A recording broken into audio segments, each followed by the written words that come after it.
America दौरे पर पहुंचे राहुल गांधी ने भारतीय मूल के लोगों को संबोधित करते हुए देश की राजनीति से लेकर प्रधानमंत्री नरेंद्र मोदी पर कड़ा प्रहार किया।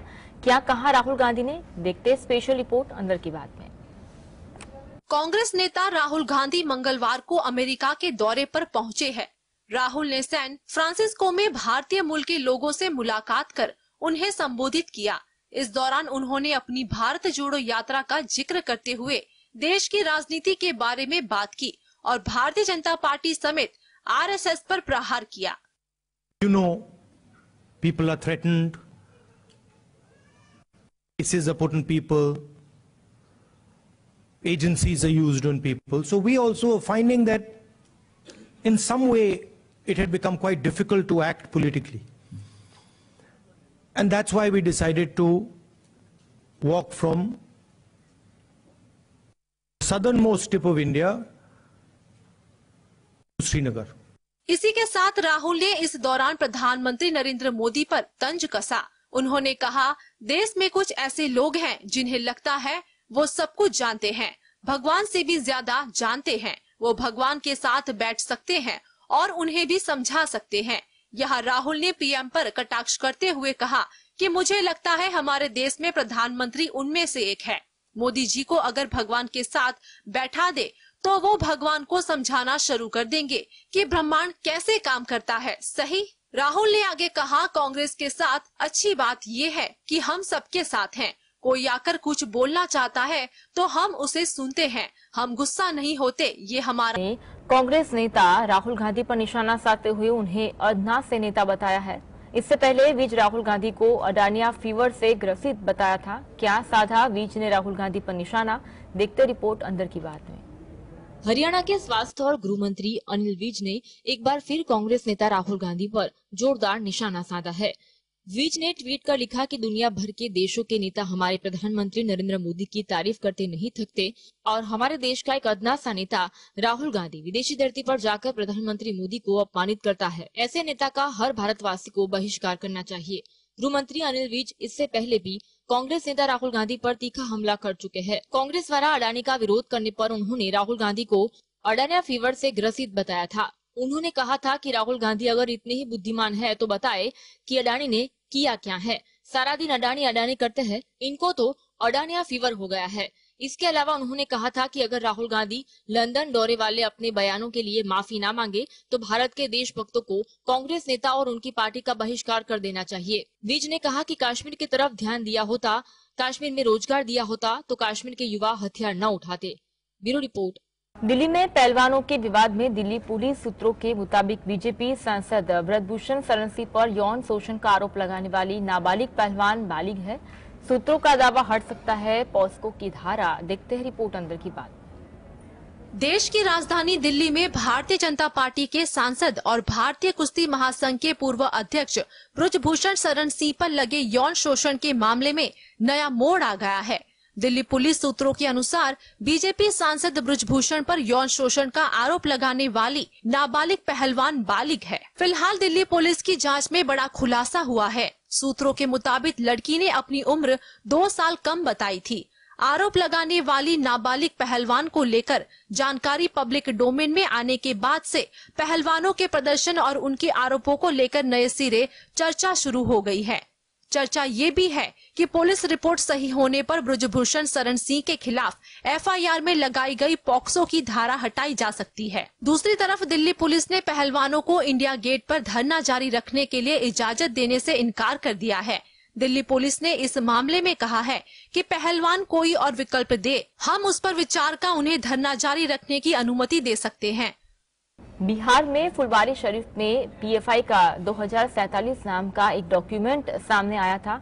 एनआईए के दावे के अनुसार इस दस्तावेज में देश की सत्ता पर कब्जा करने का प्लान बताया गया था। फुलवारी शरीफ मामले में एनआईए का बड़ा एक्शन सामने आया है। 3 राज्यों में पीएफआई के 25 ठिकानों पर छापेमारी की गई। क्या है मामला, देखते रिपोर्ट अंदर की बात में। राष्ट्रीय जांच एजेंसी ने फुलवारी शरीफ मामले में पॉपुलर फ्रंट ऑफ इंडिया पर एक बार फिर एक्शन मोड में आ गई है। एनआईए ने बुधवार को 3 राज्यों में पीएफआई के 25 ठिकानों पर छापेमारी की। एनआईए की टीम द्वारा कर्नाटक, केरल और बिहार के अलग अलग ठिकानों पर कार्रवाई की गई। प्रतिबंधित संगठन पीएफआई और उससे जुड़े लोगों के खिलाफ एनआईए ने कर्नाटक, बिहार और केरल में सर्च ऑपरेशन को अंजाम दिया गया। जांच एजेंसी द्वारा बिहार के कटिहार में मोहम्मद नदवी और उससे जुड़े लोगों के खिलाफ भी कार्रवाई की गई। मोहम्मद नदवी का पीएफआई से बहुत पुराना नाता रहा है। इसके साथ ही यूसुफ टोला में भी जांच एजेंसी की टीम द्वारा कार्रवाई की गई।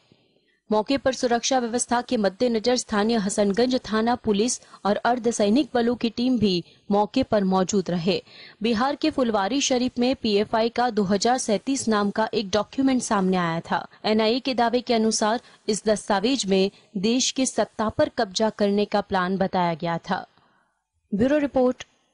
महाराष्ट्र की राजनीति की जो बात करें तो उद्धव गुट ने दावा किया है कि शिंदे गुट और बीजेपी एक दूसरे से संतुष्ट नहीं है। शिंदे खेमे में 22 विधायक नाराज, महाराष्ट्र की राजनीति में सनसनी मचाने वाला दावा।